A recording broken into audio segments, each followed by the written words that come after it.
est tombé. Un coureur est tombé, il s'agit d'un coureur. Attendez, je vais regarder descendre de ma moto. Je vais attendre. Je regarde si Alex Soule. Avec l'attaquant de Michel, là, c'est Nibali, le premier à sauter dans sa roue. Franck Schleck est juste derrière. Et Alberto Contador qui vient de partir. Lance Armstrong est lâché. Lance Armstrong est lâché. Et il est littéralement à pied, comme on dit, dans les milieux cyclistes, alors que tout le monde le passe. Bonjour à toutes et à tous et bienvenue pour ce nouvel épisode des Commissaires de course, une émission que vous pouvez retrouver également sur le forum du site Vélo Club du Net. Moi c'est Max, alias Albator sur VCN. Et aujourd'hui, pour évoquer l'actualité du moment, sont réunis Théo, alias TTU. Bonjour tout le monde. Charles, alias Charlix. Salut à tous. Benjamin, alias Akayon. Bonsoir tout le monde. Greg, alias Qui vole à boeuf, vole à neuf. Bonjour. Et Alex, alias Alexandre Pasteur de France Télévisions. Bonjour les amis, bonjour tout le monde. Et bonjour à vous. Vous l'avez compris, c'est encore une fois une émission un peu particulière aujourd'hui, puisque nous avons l'honneur et le plaisir de recevoir un commissaire exceptionnel, en la personne d'Alexandre Pasteur, qu'on ne présente plus, journaliste, entre autres, sur France Télévisions, la voix du Tour de France depuis 2017. Alors, qui de mieux en effet pour nous aider à analyser la dernière grande course qui vient de se terminer, à savoir le Dauphiné, puisqu'il a lui-même commenté. Voilà, cher commissaire, le décor est ainsi planté. Retour donc sur ce Dauphiné avec peut-être pour commencer un focus sur le vainqueur et son équipe. Une victoire qui avait un petit goût d'inéluctabilité, non Complètement d'accord avec toi. Donc, je commence puisque tu m'en donnes l'occasion. Je t'en prie, Alex. Je vois que t'es chaud patate. Inéluctable, oui. Inéluctable, c'est le mot. Après, bon, le parcours s'y prêtait aussi, surtout avec un contrôle-la-montre par équipe de 35 km. À la même distance que sur le Tour dans quelques semaines. Inéluctable, oui. Après, on n'a rien vu de fou non plus de la part de Geraint Thomas, mais voilà, il a su prendre les commandes de la course quand il le fallait, à 3 jours de l'arrivée. On sait que c'est quelqu'un qui passe très bien l'école. On l'avait déjà vu sur le Tour de France en 2015 notamment, où il était encore 4e du général à 3 jours de l'arrivée, je crois. Donc, ouais, il n'y a pas de souci. C'est un cador, il roule bien. J'ai pas été surpris du tout par ce qu'il a produit et sa victoire, effectivement, avec une très forte équipe Sky, était programmée, un peu comme sur Paris-Nice l'an dernier. Bref, on a eu quelque chose d'assez classique, on va dire. Et toi, Théo, tu partages ce même sentiment ? Ouais, je suis d'accord avec Alexandre Pasteur. C'était inéluctable. Le seul danger en fait pour Geraint Thomas au début de la semaine, si on fait le point, c'est quelqu'un de son équipe éventuellement. On a vu Kwiatkowski très en forme dès le début. Bon, malheureusement, il a chuté et après, peut-être qu'il n'a pas pu donner sa pleine puissance dans l'école. Mais effectivement, en fait, c'était un parcours type mini Tour de France. C'était taillé pour un coureur comme Geraint Thomas. Alors, mini Tour de France, mais sur une semaine avec quand même du coup, vous l'avez signalé, peut-être un poids du contre-la-montre par équipe plus important par rapport à un grand tour qui a pesé énormément sur le classement général, peut-être même sur le déroulé de la course. Je ne sais pas ce que tu en penses, toi, Benjamin. Pas seulement, puisque Geraint Thomas, si on additionne les temps sur les étapes de montagne, est devant les autres favoris, si je ne me trompe pas.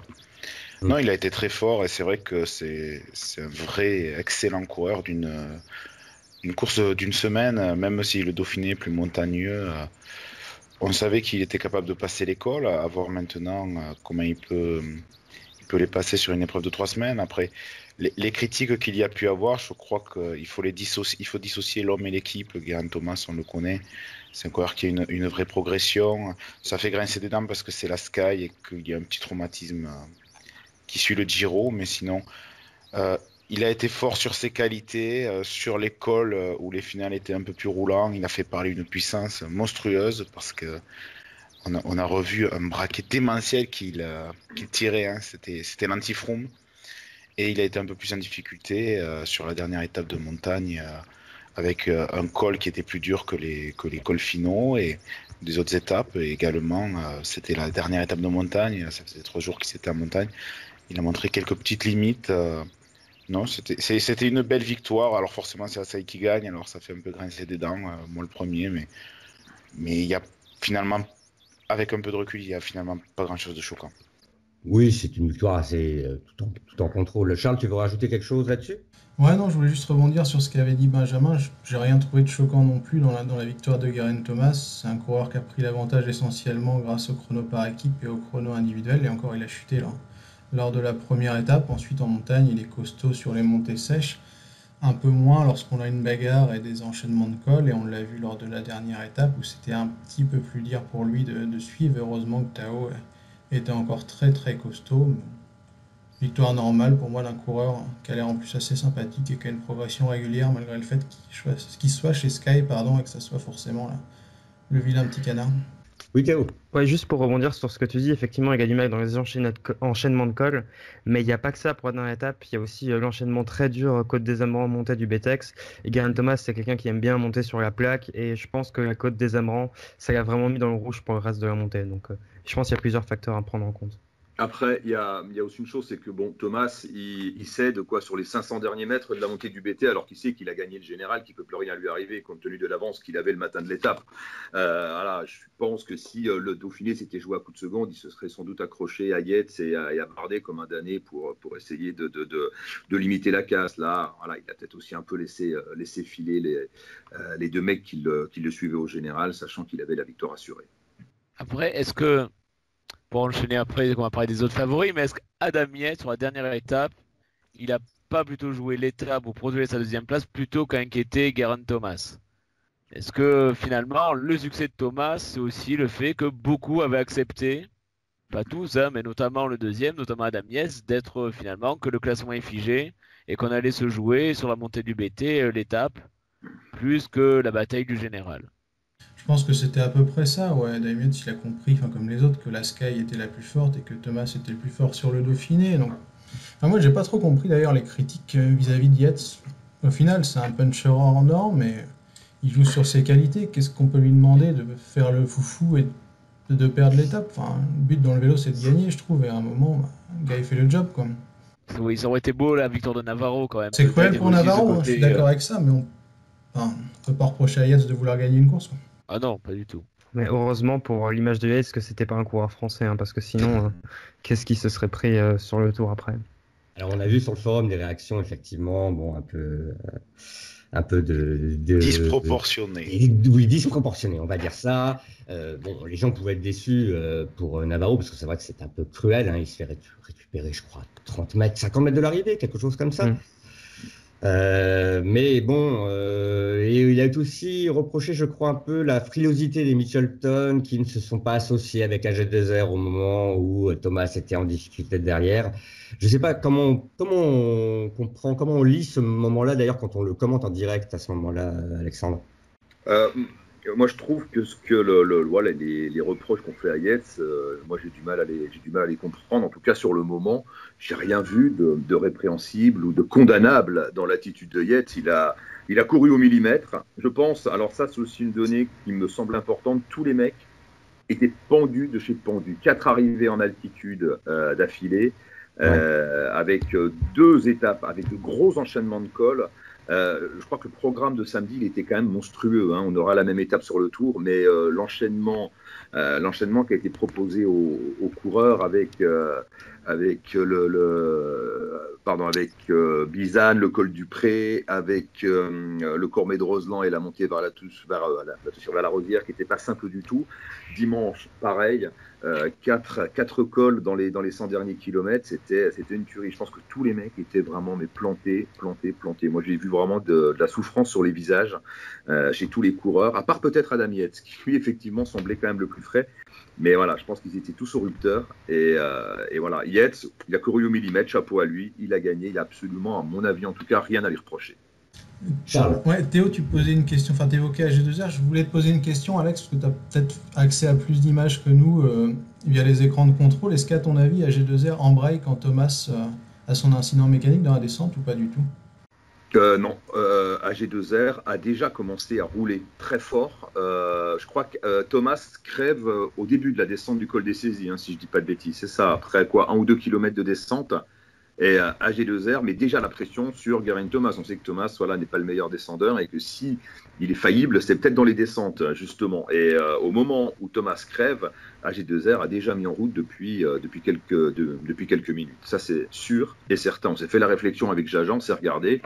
On s'est dit, il roulait, il continue de rouler. Après, voilà, une crevaison, c'est un fait de course, ça arrive, c'est comme ça. Et qu'est-ce que tu as pensé de la réaction de Thomas, du coup ? Ça m'a surpris. Ça m'a surpris parce que Thomas, que je connais un petit peu comme Froome, c'est un gentleman, c'est un vrai gentil, c'est un bon gars. Il est très pote avec Tony Galopin, que je connais aussi évidemment par l'intermédiaire de Marion. Et ça m'a surpris. Ça m'a surpris.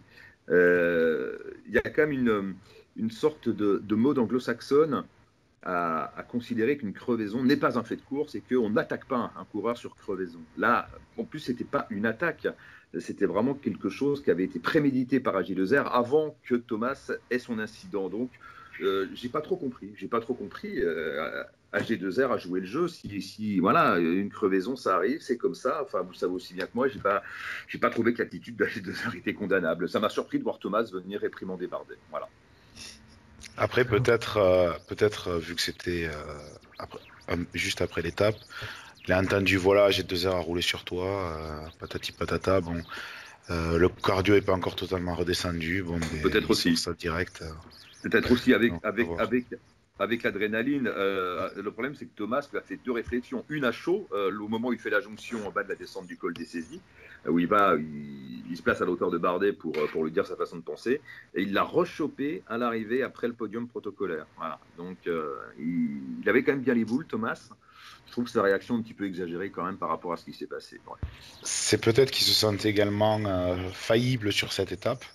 Il a peut-être vu le général s'envoler, surtout que pour Geraint Thomas, ce Dauphiné, en plus de la victoire en elle-même, c'était la porte ouverte vers le plus de responsabilités possible sur le Tour de France à venir. Et peut-être une pression supplémentaire, je ne sais pas.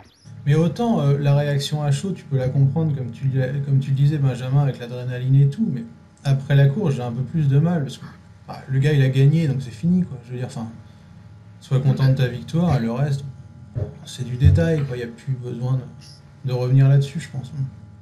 Surtout que moi j'ai trouvé les Skies ont finalement pas eu trop de mal à revenir. J'ai pas trouvé que ça n'a pas chassé pendant des kilomètres, ça n'a pas été la véritable guerre. Moi j'ai trouvé que finalement les Skies sont revenus plutôt vite sans avoir besoin de se mettre à plat ventre. Est-ce que la AG2R ils ont vraiment vouloir tout exploser? J'ai pas l'impression non plus. J'ai l'impression qu'ils ont fait un gros train. À ce moment-là, l'écart avec les échappés ne font pas vraiment. Hein. Je crois qu'ils restent à peu près stables, si je me souviens. Donc, je pense, comme toi aussi, Greg, ça donne plutôt de l'eau à ton moulin. Hein. Peut-être que le AG2R, en plus, n'était pas non plus pied au plancher. Théo, pardon, c'est un moment que tu voulais intervenir. Mais je pense qu'il y a une histoire de contexte aussi pour comprendre cette réaction énervée de Geraint Thomas. Il y a Bardet qui a fait avant la course, qui a fait une déclaration pendant la course à propos de Christopher Froome. Donc je ne vais pas revenir sur ses propos, mais bon, il n'a pas été très amène envers le leader de la Sky.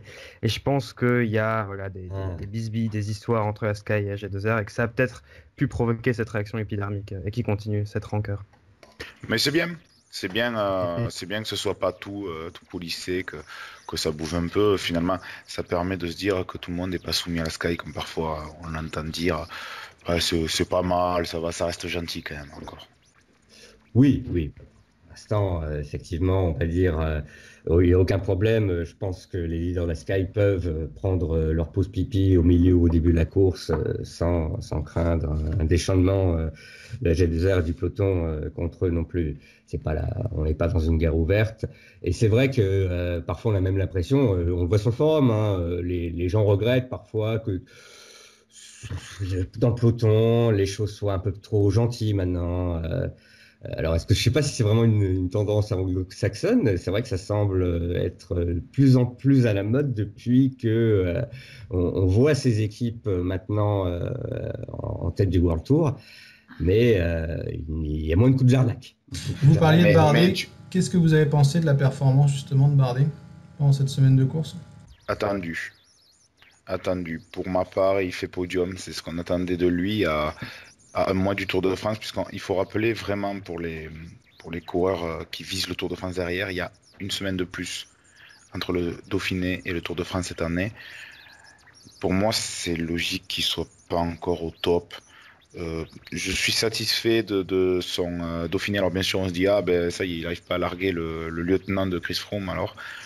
Mais est-ce que les niveaux de forme étaient les mêmes à ce moment-là?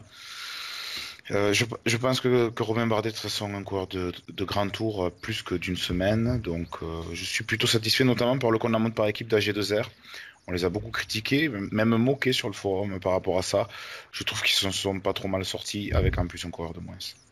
À vous, votre sentiment sur Bardet? Oui, Théo. Il faut se rappeler tout simplement qu'en dernier, Bardet il termine 6e du Dauphiné. Je crois qu'il fait une belle dernière étape. Où il attaque le groupe de favoris, il prend du temps, mais vu qu'il était bon au général, on l'a laissé partir.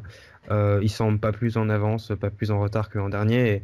C'est rassurant, mais c'est pas non plus une performance exceptionnelle. En fait, on sait pas trop où il en est. Et même de manière générale, ce Dauphiné a pas trop donné d'indications sur ce qui va se passer au Tour de France, je pense. À cause de cette fameuse semaine de décalage supplémentaire entre le Dauphiné et le Tour de France pour cause de la Coupe du Monde. Alexandre, par exemple, toi, tu penses que ça joue énormément sur l'état de forme de ces coureurs? Je suis pas certain qu'une semaine de plus ou de moins change énormément de choses, hein, que ce soit dans l'approche du Tour, dans l'approche du pic de forme ou dans la récupération pour ceux qui sortent du Tour d'Italie. Il y en aura avec Froome et Dumoulin notamment. Je pense pas que ça change grand-chose. Bardet, pour revenir sur Bardet, il a rien fait de fou cette semaine, mais à son image, constant, régulier, pas de jour sans, pas pris un tir de la semaine, je l'ai trouvé à son niveau, en tout cas pour cette époque de l'année, à peu près au même niveau que l'an dernier. C'est vrai qu'il avait fait 6e l'an dernier à 2 minutes de Fuglsang. Là, il est un peu plus près, 3e. Le plateau était un peu moins clinquant quand même cette année que l'an dernier, il ne faut pas l'oublier non plus. Donc voilà, après, je m'interroge quand même sur la capacité, puisqu'on se projette un peu sur le Tour, j'imagine, c'est aussi le but de cette émission, je m'interroge sur la capacité de Romain à faire des écarts en montagne. Il n'y est jamais trop parvenu, ou alors si, à Saint-Gervais sur le Tour il y a 2 ans, alors qu'il était quand même un petit peu, pas en marge du général, mais il était quand même assez loin et il ne représentait pas une vraie menace pour les Sky et pour Froome. Je m'interroge sur sa capacité à faire des écarts. Je loue sa régularité. Je ne pense pas qu'il ait le potentiel pour faire la différence. Et s'il ne fait pas la différence en montagne, il ne faut pas oublier que sur le Tour, il y aura 70 bornes de contre-la-montre et qu'il va lâcher 10 minutes, malheureusement, sur des garçons comme Froome, évidemment, voire même sur Dumoulin, si Dumoulin a vraiment en tête de faire le général. Donc, on est un peu, je dirais, sur la même musique que les années précédentes concernant Romain. C'est bien, c'est plein d'espoir, mais de là à gagner le Tour, c'est encore autre chose. Ouais, tu voulais rajouter quelque chose là-dessus, je crois. Ouais, moi j'ai toujours un truc à dire sur Bardet, je vais encore avoir des problèmes après, mais bon, c'est pas très grave. En fait, je suis d'accord avec ce que dit Alex. Le souci, c'est un peu toujours la même chose, c'est que Romain, Bardet, il fait pas de différence en montagne, en fait. Et moi, j'en arrive à la même conclusion que celle que j'avais avant le départ du Dauphiné, c'est que Bardet, il gagnera jamais le Tour de France tant qu'il y aura des contre-la-montre. Ouais. Là, je vois pas comment c'est possible. Tu vois, même une bonne équipe AG2R, la mondiale, elle perd plus d'1 minute sur le chrono par équipe, qui est plus ou moins similaire à celui qui sera proposé sur le Tour. Et je vois pas à quel moment il peut les reprendre, sachant qu'ici, en montagne, il n'y en avait que Geraint Thomas. Il n'y avait pas Richie Porte, il n'y avait pas la triplette Movistar, il n'y avait pas des gars comme Dumoulin, Froome ou même Roglic, ou Uran même, qu'on peut citer. Et, je vois pas à quel moment Bardet peut reprendre 1 minute 30 sur tous ces mecs-là, en fait. J'en arrive à ce constat qui est vraiment désolant, mais Bardet, il gagnera jamais le Tour de France. Bon, c'est un peu péremptoire. Moi, je pense oui, mais c'est juste mon avis. Il peut y avoir des alignements de planètes favorables. Il y a des gens qui croyaient très peu, finalement, en Evans il y a quelques années, et il a quand même gagné son Tour. Ouais. Evans était peut-être effectivement un coureur plus complet. Mais il gagne un Tour de France où il y a très peu de contre-la-montre d'ailleurs. Oui, c'est pas forcément grâce à ça qu'il le gagne. Mais cette année, il y a aussi quand même une chose dont on n'avait pas parlé par rapport au Tour de France, c'est que cette étape de pavé qui peut aussi redistribuer les cartes d'une certaine façon au sein de certaines équipes et dans la hiérarchie en général. Oui, Alexandre. Oui, après les pavés, je suis pas sûr que ce soit très favorable à Romain Bardet. Alors il aura des garçons pour l'épauler, c'est sûr, mais 22 km de pavés quand même, moi je le vois plus laisser des plumes que prendre du temps à ses rivaux pour le général sur cette étape. J'espère me tromper, mais ça se prépare tout ça. Et bon. D'un 22 km, oui, ça va faire vraiment beaucoup. C'est énorme, c'est trop. 22 ah oui, kilomètres, mais oui, mais pour bien toi, sûr. c'est un peu trop, là, on exagère. Bien sûr, alors là, on fait une petite digression, mais, mais c'est intéressant. Pavés, sincèrement, je ne vois pas à quoi ça rime. Alors on dit, certes, ok, le coureur qui gagne le Tour doit être un coureur complet, qui sait grimper, qui sait rouler, qui résiste aux bordures, patati patata, ok, et les pavés là-dedans, est-ce que les coureurs roulent sur des pavés? La proportion de pavés sur une saison, sur la saison d'un cycliste professionnel, c'est quoi? C'est 0,0002%. Donc pourquoi mettre 22 km de pavés sur une étape aussi cruciale du Tour de France? Je comprends pas. Mettre 3, 4, 5 secteurs, ok, pour pimenter et pisser un peu le truc, mais 22 km, non, je trouve ça... pour c'est la moitié de rebondir, Paris-Roubaix. moi ça me ferait chier qu'il y ait un favori qui... C'est quand vous avez une loterie, en fait, c'est un peu comme ça. Bien sûr. Ouais, puis ça n'a pas de sens, tu vois. Enfin, si un favori perd le Tour sur les pavés, quel intérêt? Mais oui, entièrement d'accord. Entièrement d'accord. C'est bien, alors évidemment pour le spectacle, ça va être génial tout ça, mais pour l'équité sportive du Tour de France, je trouve que c'est vraiment too much. C'est vraiment too much. Bon, après... Mais moi, je suis pas d'accord. Je suis content qu'il y ait cette étape avec autant de pavés. Et j'espère que ça va redistribuer un peu les cartes. Bien entendu, il est possible qu'on se retrouve le soir sur le forum, alors que je serai en train de me lamenter. Mais bon, c'est le jeu, on va dire. Mais s'il y a 20-30 secondes d'écart, ça peut être sympa, pourquoi pas. Mais moi, ce qui me fait peur, tu vois, c'est qu'il y ait un ou deux mecs qui perdent définitivement le Tour avant même qu'on ait abordé la montagne, en fait, quoi. Moi, la seule chose qui me fait peur, c'est qu'on ait une étape qui fasse office comme le passage du Gloa en 1999. Oui. Où tu avais déjà, par exemple, un Alex Zule qui était éliminé du général. En fait, après le passage du Gloa, Armstrong, qui à l'époque n'était pas forcément le favori des années suivantes, n'avait plus que Abraham Olano, et Abraham Olano, on savait qu'avec l'étape du Galibier, il n'avait pas passé. Il avait très peu d'adversaires, parce que Gauthier, parce que je crois que même Escartine, Zoulet, entre le Conamont de 60 km à Metz, si je ne me trompe pas, et le passage du Glos, c'était terminé. Donc ça me fait peur. On dit Metz. Mais c'est toujours dommage quand ça se passe comme ça, qu'il y a un mec qui saute, comme ça sans raison, quoi, sans qu'il y ait de vraie bagarre. Je préfère quand ça se passe à la pédale. Bon, après, c'est la même chose avec les chutes de première semaine de Tour. C'est malheureusement quelque chose qui fait partie aussi du Tour de France. Oui, mais c'est vrai qu'en rajoutant 22 km, on multiplie quand même encore les chances que ça arrive. Mais bon, 22 km, c'est disruptif, et la disruption, c'est quelque chose qui plaît à Romain Bardet. Donc pourquoi pas, on sait jamais ce qui peut se passer. Oui, disons, rajouter une part comme ça d'aléatoire, alors que lorsqu'on n'y en a pas du tout, on sait comment ça va se passer en général.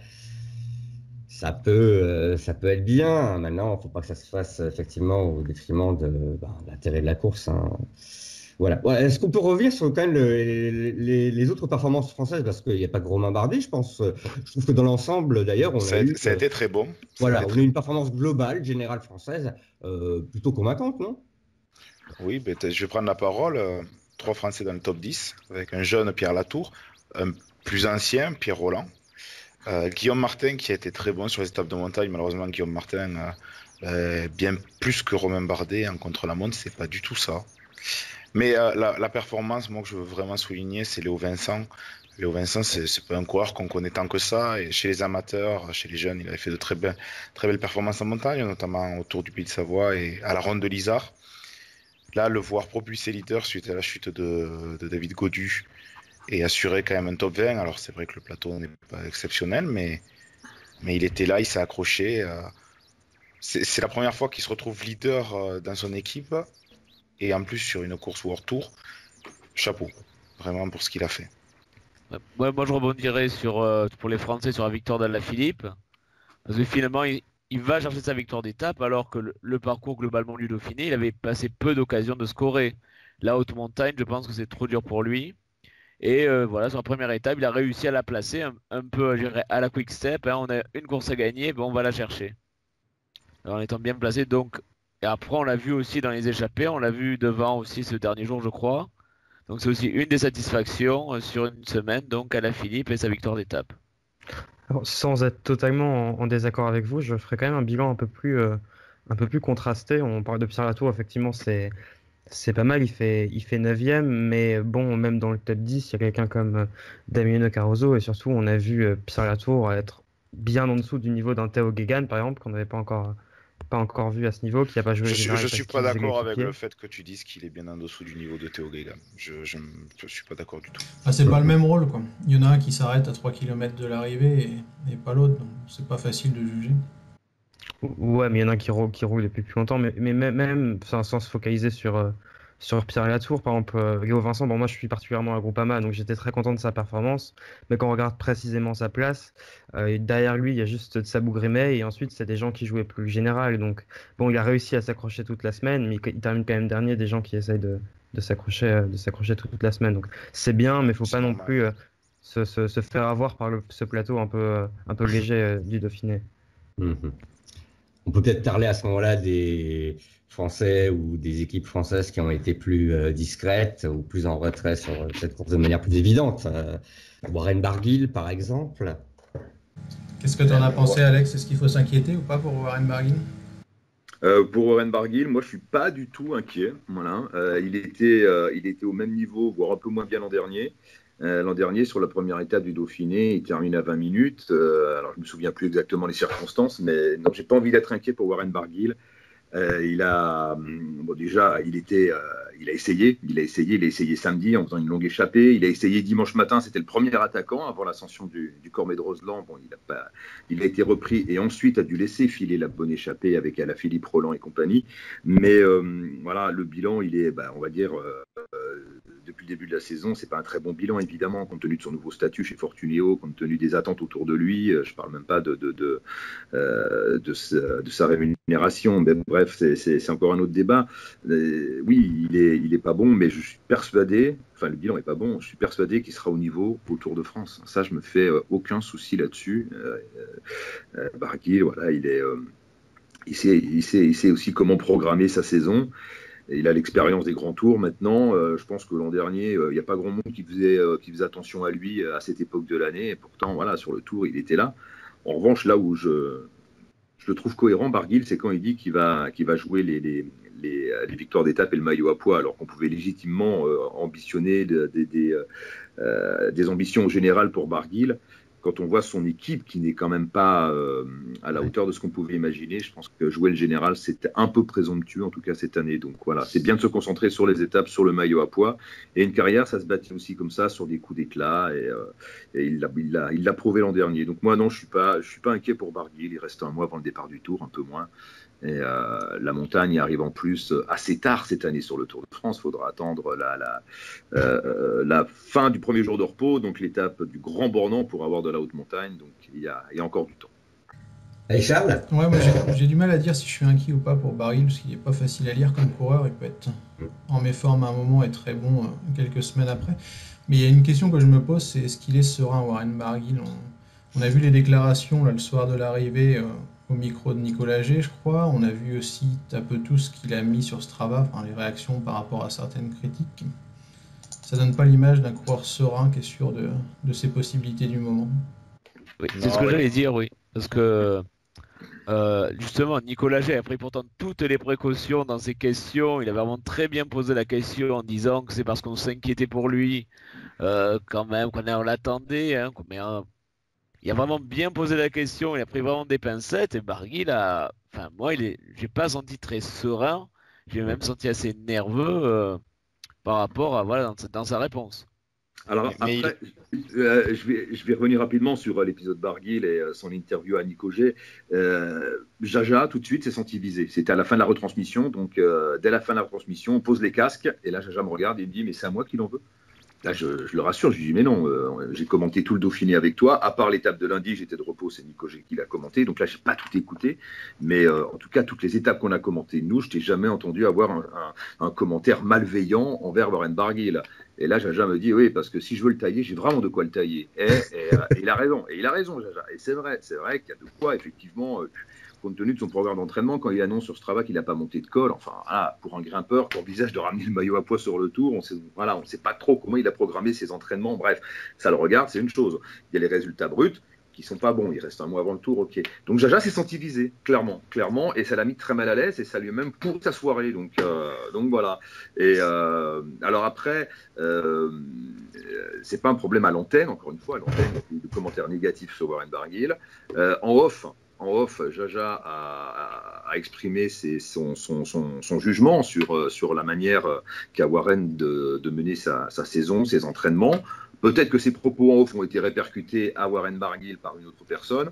Peut-être aussi que c'est Christophe Moreau qui était visé par les propos de Warren Barguil. C'est une hypothèse qui a été émise, je crois, sur le forum. Et j'ai également des relations qui m'ont dit que c'était aussi en réaction peut-être au tweet de Christophe Moreau, qui a pas son pareil pour allumer la polémique sur Twitter, pour chambrer avec, voilà, comme il sait bien le faire. Donc voilà. Mais après, c'est vrai, le fond du problème, c'est qu'il ne renvoie pas l'image d'un mec très serein, effectivement, et d'un mec à la conscience hyper clean. Enfin, voilà, c'est peut-être un peu fort ce que je dis, mais sa réaction montre qu'il a, voilà, que c'est pas tout net en ce moment.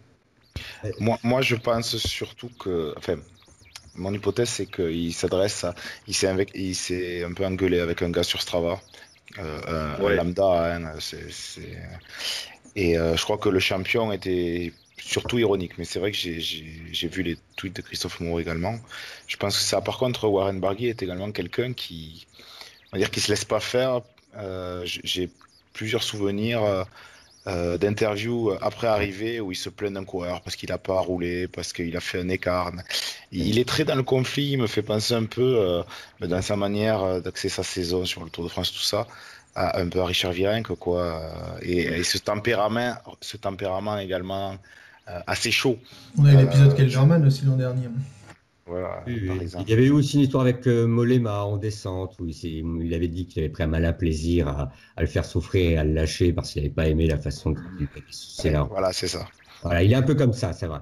Alors, ouais, je complète rapidement. Moi, je suis d'accord avec vous. C'est vrai que, bon, Barguil, moi, chaque fois que je l'ai interviewé, pas souvent, mais à chaque fois, j'ai l'impression d'avoir un petit cochon hargneux en face de moi. Vous voyez ce que je veux dire? Le mec est toujours un peu, voilà, hargneux dans le conflit, qui a besoin de montrer qu'il a du caractère, qu'il existe et qui prend toujours un peu le contre-pied de la question qu'on lui pose. En tout cas, moi, c'est un peu le sentiment que j'ai. Donc, c'est pas le mec qui met le plus à l'aise. Ça doit être sûrement un charmant personnage, mais oui, il est spécial. Il a son caractère. Il est un peu breton, non, si on veut rigoler. Un peu, voilà. Après, il faut reconnaître qu'il y a autre chose qui ne doit pas non plus le rassurer, c'est que tout l'encadrement, c'est toute l'équipe elle-même qui est au diapason des résultats de Barguil depuis le début de l'année. C'est qu'il n'y en a pas un pour rattraper l'autre, pratiquement depuis le début. Hein. Quand on regarde les résultats, d'où sur le forum d'ailleurs le débat lancé récemment là, par Charles sur la question d'une fusion éventuelle, mais parce qu'effectivement, on a deux équipes là qui souffrent et qui, pour l'instant, alors il y en a une qui a tout misé sur le Tour de France, elle n'a pas intérêt à se planter. Hein. Oui, c'est ce que j'allais dire. Attendons la fin du Tour pour tirer le bilan de la saison de l'équipe Fortunéo. Là, c'est encore un poil tôt. Pour l'instant, effectivement, c'est mal engagé. On va pas dire le contraire. Après, voilà, je suis pote avec Manu Hubert, le manager, donc j'ai pas envie de les enfoncer aujourd'hui. J'attendrai la fin du Tour pour l'instant. Ah non, moi je ne critique pas. C'est comme tu dis. Non, bien sûr. C'est pareil, un commentaire des résultats bruts. Et tout le mal que je leur souhaite aussi, c'est effectivement de réussir leur Tour de France. Oui, Charles. Mais ça permet de faire le lien, ces difficultés, avec une autre équipe qui a des petits soucis. C'est Vital Concept. Brian Cocard, encore une fois, en World Tour, il n'y arrive pas, quoi. Enfin, c'est triste, hein. C'est vraiment dommage pour lui parce qu'il a l'air d'en vouloir. Il a fait l'effort, il n'a pas abandonné, il est allé au bout du truc, mais en World Tour, c'est juste pas possible, quoi. L'impression qu'on a un sprinter Coupe de France en fait, quoi. Et malgré les déclarations de Jérôme Pinault de début d'année où on veut faire nos preuves, blablabla, etc., force est de constater qu'au moment de faire ses preuves, ça marche pas, quoi. Enfin... Mais plus qu'une limite au niveau World Tour, j'ai l'impression même qu'il y a une petite régression. Ça me fait de la peine parce que c'est un coureur que j'aime beaucoup. Mais sur les deux premières étapes, la première étape, il était trop loin après la bosse, il n'a pas réussi à sprinter. Et la deuxième étape, il est même pas passé. J'ai l'impression qu'il y a quelques années, en 2016, peut-être qu'il n'aurait pas gagné, mais il aurait fait partie des sprinters qui seraient joués à la victoire. Et là, il semble plus capable d'être un sprinter punchy qui passe les bosses, et il n'a pas progressé en sprint de plat, voire même il est un peu régressé. Et c'est pas mal inquiétant. Je suis assez d'accord avec toi. Moi, j'avais encore le souvenir du Coquard qui arrivait à faire un top 5 à l'Amstel, ou du Coquard qui arrivait à faire quand même 2e au Champ. Bon, sans... aux Champs-Élysées ou sur une autre étape du Tour de France, hein. Une étape où il a quand même Limoges. Non. Ah, Limoges. Mais je me demande si Limoges, c'est pas le tour. Je me demande si Limoges, c'est pas un tournant dans sa carrière au final. Parce que Cet échec qui reste. C'est pas impossible. C'est pas impossible. Moi, je rejoins ce qui vient d'être dit. Moi, le Coquard qui termine 4e de l'Amstel Gold Race, c'était quoi? C'était en 2016, je crois, ou en 2015. Est plus fort que le Coquard qu'on a vu depuis le début de la saison, et notamment sur ce critérium du Dauphiné.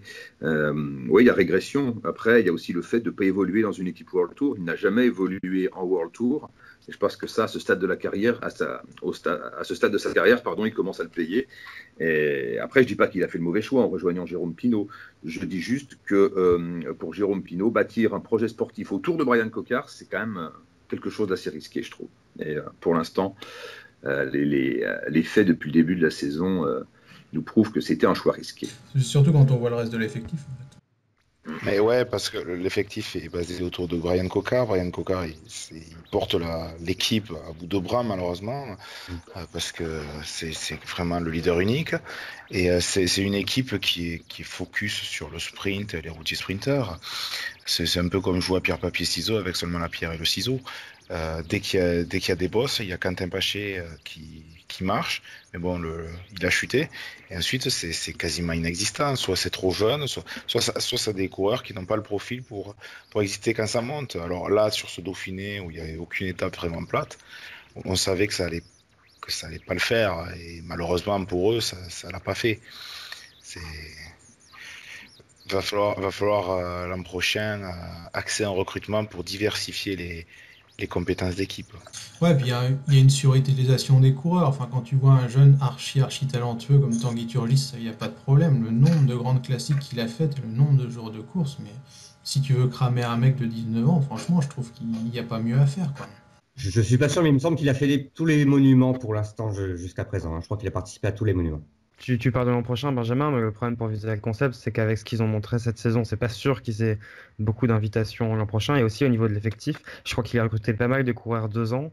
Il y a que quelques coureurs, alors j'ai plus les noms en tête, donc j'ai pas envie de dire de bêtises, je crois qu'il y en a que 3-4 qui ont contrat que d'1 an.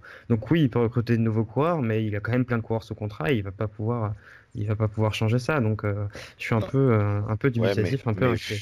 Vu l'équipe, 3-4 coureurs, on va dire type et grimpeur, ça va tout changer. Parce que là, vraiment, les coureurs où tu sais qu'ils vont être devant quand ça grimpe, il y a Quentin Paché, c'est un puncher, c'est pas un grimpeur. Johan Bago, malheureusement, j'ai l'impression que ses plus belles années sont derrière lui. Il y a Arnaud Courteil aussi. Ouais, mais Arnaud Courteil, c'est pas un leader. Sans vouloir le dénigrer, tu sais que sur, par exemple, un tour d'Occitanie, une route d'Occitanie, par exemple, il va pas jouer le top 5 et sans doute pas le top 10 non plus. Donc pour le Dauphiné, tu vois ce que je veux dire.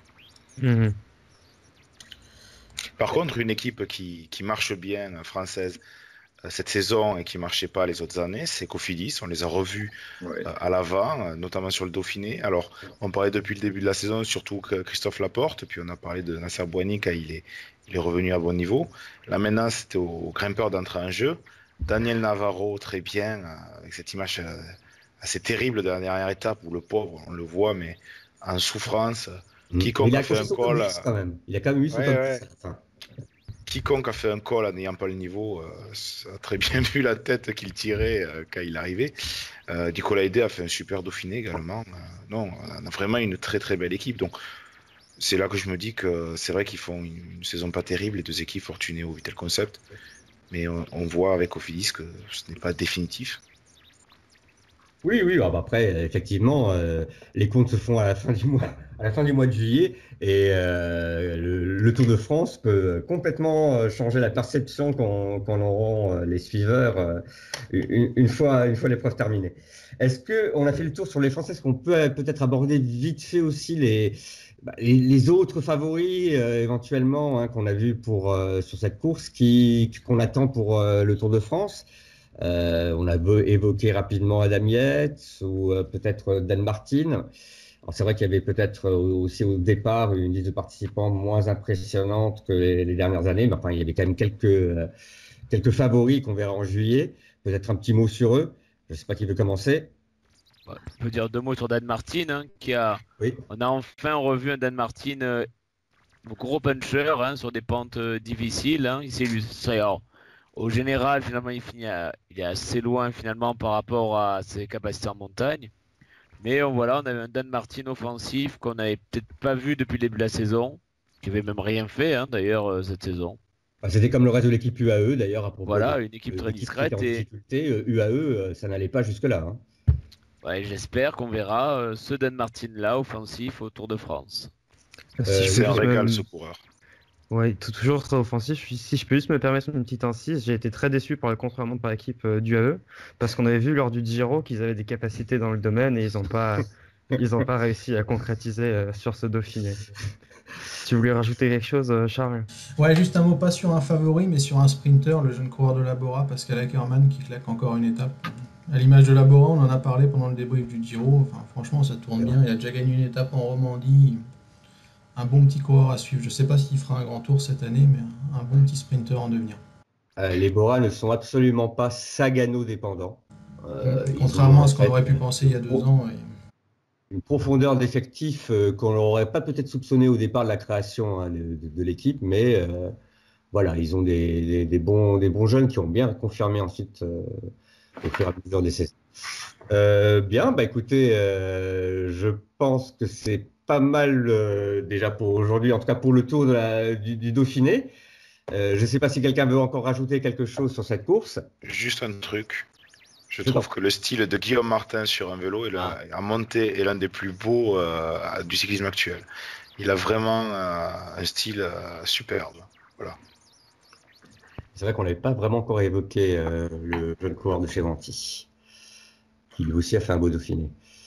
Bon, bien écoutez, on va s'arrêter là parce qu'on a une deuxième partie d'émission consacrée à notre commissaire exceptionnel. Alors, ce sera tout pour le Dauphiné. Merci de nous avoir suivis et on se retrouve donc pour la deuxième partie de l'émission. À tout de suite. Au revoir.